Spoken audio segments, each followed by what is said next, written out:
After slating Karina for the last 2 episodes, I thought, you know what, maybe she's not that bad. Maybe I'm exaggerating, she's probably a really nice person. Nope, she proved me right. MAFS Australia, Monday the 10th of March, episode 26. The couples are doing a partner swap. Jackie is staying with Jeff and she's having the time of her life. He's cleaned all the bed covers, gave her the bed, steaming her dress, cooking for her, and she's having the best time ever. Ryan, on the other hand, is living with Beth. They had to ask each other questions, and his questions were so loaded. He's just such a dick, but like we didn't know that. What's annoying me is that in the past at least 3 episodes, Jackie's came across as an actually alright person, so I'm confused. Elliot's paired up with Ree. What the hell is going on? Why is Elliot coming across as a nice person all of a sudden? And you know, his TikToks keep coming up in my For You page, and his videos are actually hilarious. Once again, I'm confused. Adrian's paired up with Jamie. I am so surprised that the two of them got on so well, because as we know, he's been gaslighting her from the start, and Jamie's always sticking up for her, but they seem to be really good friends. They're having a great time. Veronica's paired up with Dave, and if I mention her again, I'm actually going to try and call her Veronica and not Victoria, as I have been for the past 3 videos. TJ's paired up with Karina, and at this point he's just trying to stop her from taking a mental breakdown. Now, let's get serious.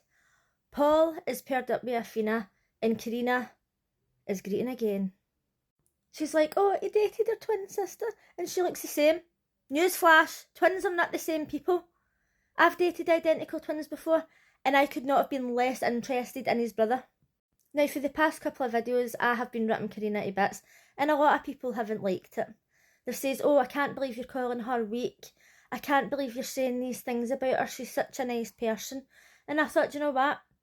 Maybe I'm being a bit harsh, but see, after this episode, I don't only think she's weak and pathetic, I now think she's judgmental and stuck up.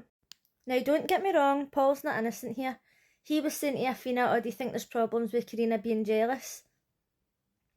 Are you the right person to be asking that question? At least she's not throwing punches. However, both ways of expressing her jealousy is very toxic. He's obviously throwing punches at a door, and she's crying, oh, and being manipulative. Oh, this is so sad. I can't believe you're going to be in a shower and she's going to be in the same building. Oh my God. Fuck up, Karina. When she was talking about her family, I had to take a breath. And she's like, oh, I was brought up a Catholic, so it's not my beliefs, and I think that being a Catholic makes you a better person. Well, let me highly disagree. This might come as a shock to Saint Karina over here, but Catholics can be cunts, Protestants can be cunts, Jews can be cunts, any religion can be cunts. I'm pretty sure Buddhists can be cunts as well. The difference is that most non-religious people don't go about telling others who they're allowed to love, what to do with their bodies, when they're allowed to live with somebody, when they're allowed to have sex, and telling them all these things. Now, I'm not saying that all Catholics are like that, but for her to say that being a Catholic makes you a better person is fucking stupid. And just because somebody is a certain religion doesn't mean to say that they're going to tell people what animals they're allowed to eat, who they're allowed to love, or any of these other things, right? I'm not saying that. But to say that because she's a Catholic, it makes her a better person is delusion. So they had to write honesty letters to their new partners, and one of her concerns is that he's not religious and that she's wanting to bring her children up in a certain way. He should run. He should run as fast as he can in the opposite direction and never come back. Because, well, there's nothing wrong with dating a religious person. If you're not religious and they're going to be so strictly religious, there's no point, especially if you're going to have kids. Now, once again, everybody's different. I've dated religious people and we've not had these problems, but I never wanted to start a family, so we didn't have to have these discussions. Paul's letter to Athena was so honest. I was shocked. He was saying that he thinks that Karina can be quite stuck up sometimes, and he actually told Athena that when he told her that he dated Athena's sister, she says, oh, I didn't think you would date somebody that calibre. Holy fuck. The fact that Athena sat on that couch, she was shocked, right? She sat on that couch, she took it quite well. And as she was saying, oh, she's judging my sister. She doesn't work for a family business. She's got a job, she's got her own house. And just because she's got tattoos doesn't mean to say that she's less than her. How she sat on that couch, this bitch was in the same building. And she just sat there. I'd have been at the door.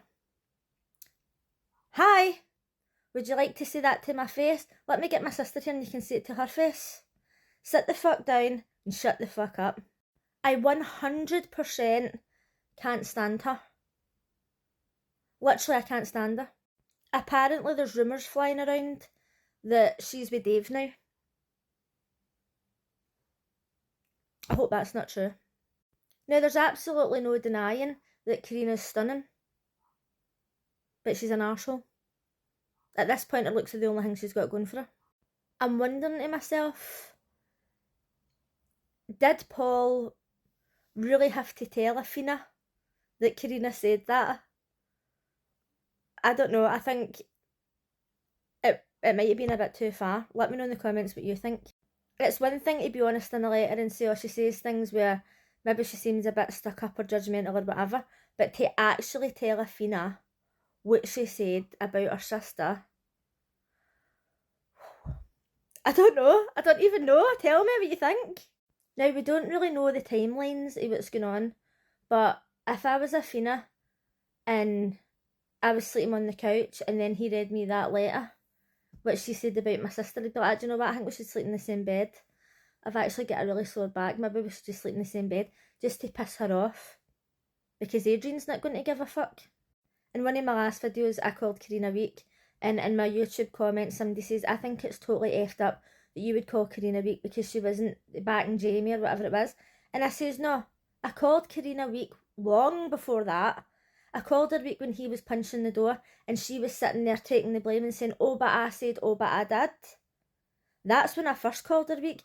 As it continued, then I continued to think that she was weak and pathetic and playing the victim and acting like a child. The way she speaks, like, oh, this is not my belief. Like, why are you speaking like that? Why are you speaking like that? Fucking get a grip of yourself. Now, if you watch MAFS and you don't think Karina's weak, okay, fine. The difference between me and Jamie is I don't need people to back me. I've got my own opinion and that's that. Think what you like. We don't know these people in real life. I'm only going on what I'm seeing. Right? And what I'm seeing is that she's weak and pathetic and she plays the victim and I don't like it. Do you think she's sitting in the house right now thinking, oh, I wonder what Poison Pixie thinks of me? No, she doesn't know it exists and she doesn't give a fuck. Anyway, I thought that after Lauren left, it was just going to be chill. I was just going to be sitting like, oh, everything's fine. There's not going to be that much drama. Nobody's going to annoy me. But Karina has fucking annoyed me the whole episode. Even the bit she wasn't even in. Let me know what you thought of the couple swap. And let me know what you think the situation is between Jamie and Dave. And I'll see you again tomorrow. Bye.